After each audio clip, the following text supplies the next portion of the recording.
là 12 giờ rồi. Đây là quay căn thứ nhất, nhưng mà căn tiếp theo, căn thứ hai nữa nhá. Mọi người đang xem nha. Ok. Hello, đây là căn thứ hai nha mọi người ơi. Ok. Chào mọi người đang xem vui vẻ nha. Nhớ like nhớ đây và đăng ký subscribe của kênh Ok đúng không? Yeah. Đây là căn thứ hai là căn đồng rất đẹp mọi người nha. Đây là Đăng Xuân tại Nhà Lốp. Đấy mọi người ơi, đây là căn đồng rất đẹp này. Xem nha. Đấy, quá đẹp, tuyệt vời. Nhưng mà đây là mua cắt lúa nha mọi người ơi.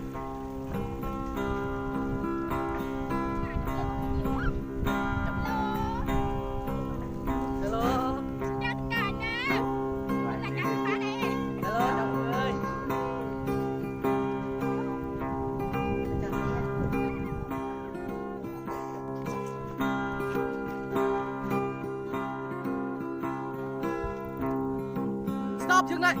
Cắt. Gạt ra.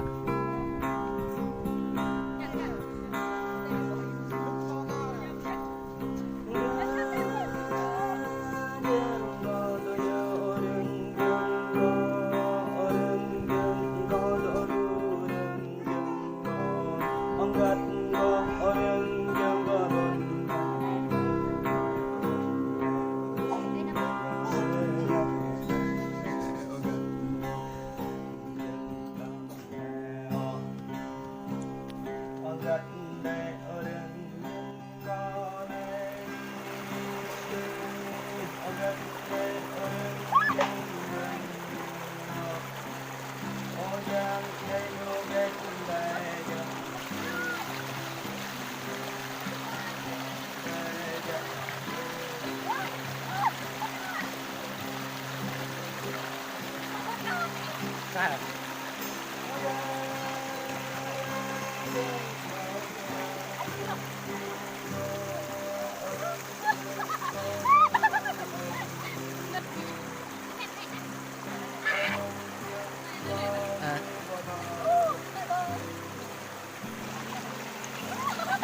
Sai nang à?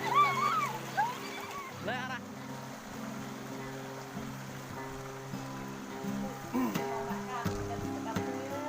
Ngốc đi mà. Ngốc đi mà.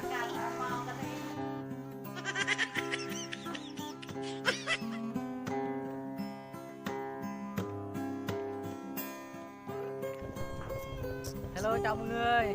Đây là giờ kết thúc mọi người ơi. Giờ về nha.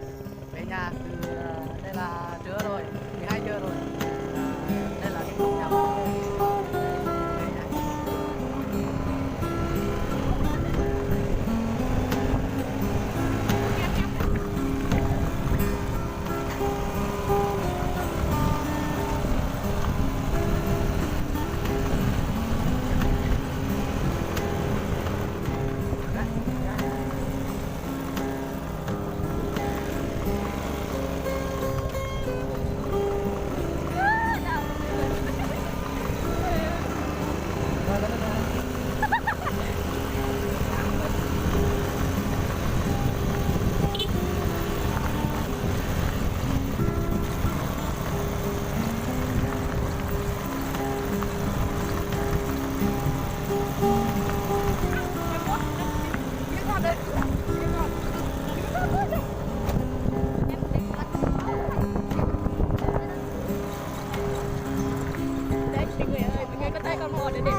vòi mà